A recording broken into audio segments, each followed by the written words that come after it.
Hello, I'm Professor Henrietta Moore and I'm the founder and director of the Institute for Global Prosperity at University College London. And I'm also the chair of Fast Forward 2030, which is a global organisation of young entrepreneurs committed to delivering on the United Nations Sustainable Development Goals. And I'm here today in conversation with Lucy Ngorongo, who is the founder and CEO of JunkyBins. And Lucy is an amazing award-winning entrepreneur. So Lucy, welcome, and nice to be talking to you. Hello, my name is Lucy Ngorongo, founder and CEO of JunkyBins, a garbage collection company that has transformed to a waste management company in the repurposing, reuse, recycling of the waste collected in Nairobi, Kenya. So I'd like to start by asking you, how did you get the idea for JunkyBins and what inspired you to set the business up? Thank you very much, Dr. Professor Henrietta, and it's a pleasure being with you today. JunkyBins is a result of passion. I grew up in the city when the city was very, very clean. And as years passed by, I realized there's a lot of waste in Nairobi, Kenya. And I asked myself, what is the best thing I can do? And I did a little bit of research and I realized that, yes, there's something called private sector. Because initially it was the county that was collecting the waste. The population having grown so much in the city, I think they got overwhelmed. Yes. So I did my research and I felt that this is an opportunity to collect waste. And I formed a company, started collecting waste from some few households. And apparently it was a need by very many people. So I continued, and then along the way, then I realized, oh yeah, it's not just waste. There's a lot of resource in what is called waste. And we went full blown to collect waste and repurpose the waste that we collect. It's a great story. And of course it delivers on the United Nations Sustainable Development Goals for cities and indeed for circular economy and for so many other things.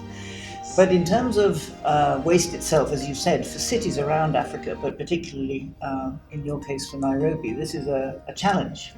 Managing that waste. And I wondered if you could just tell me a little bit about what are some of the new innovations coming in that a company like yours can use and new ways in which you can create value from waste? In my opinion, 90% of what you call waste, not you in particular, generally what we call waste, is repurposed, reused, recycled.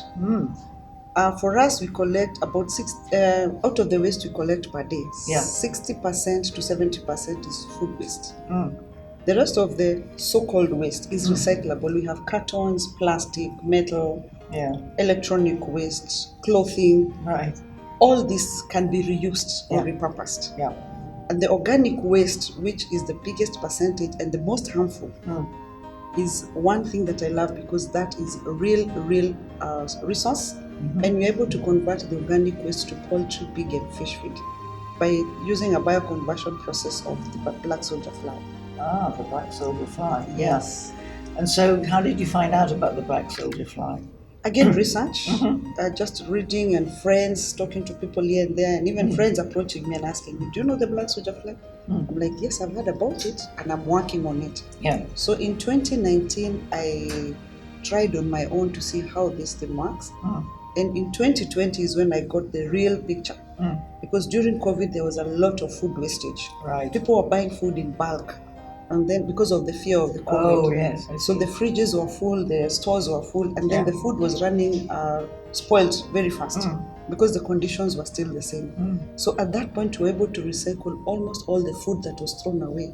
And I remember there was one particular day I was able to do 17 kilograms of the black soldier fly larva, which is food for poultry, pig, and fish food.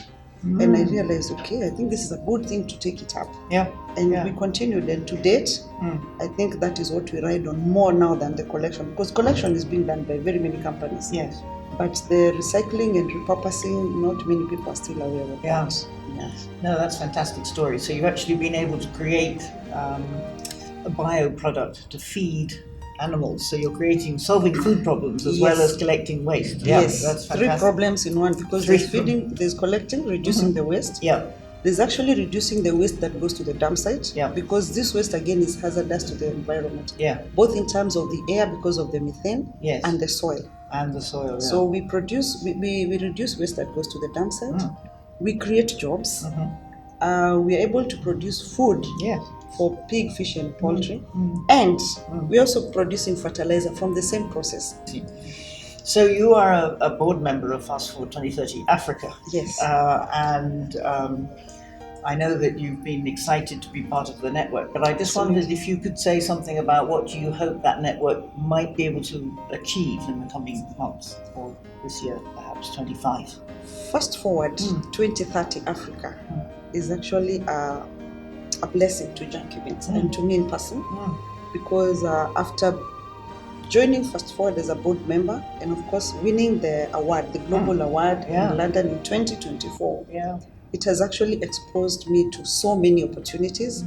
We have so many people who are looking out for JunkyBins. Actually, we've written so many proposals, so many, and we've already gotten funding this year. It's not yet been finalized, but we're in the process of getting funding because we want to expand what we are doing.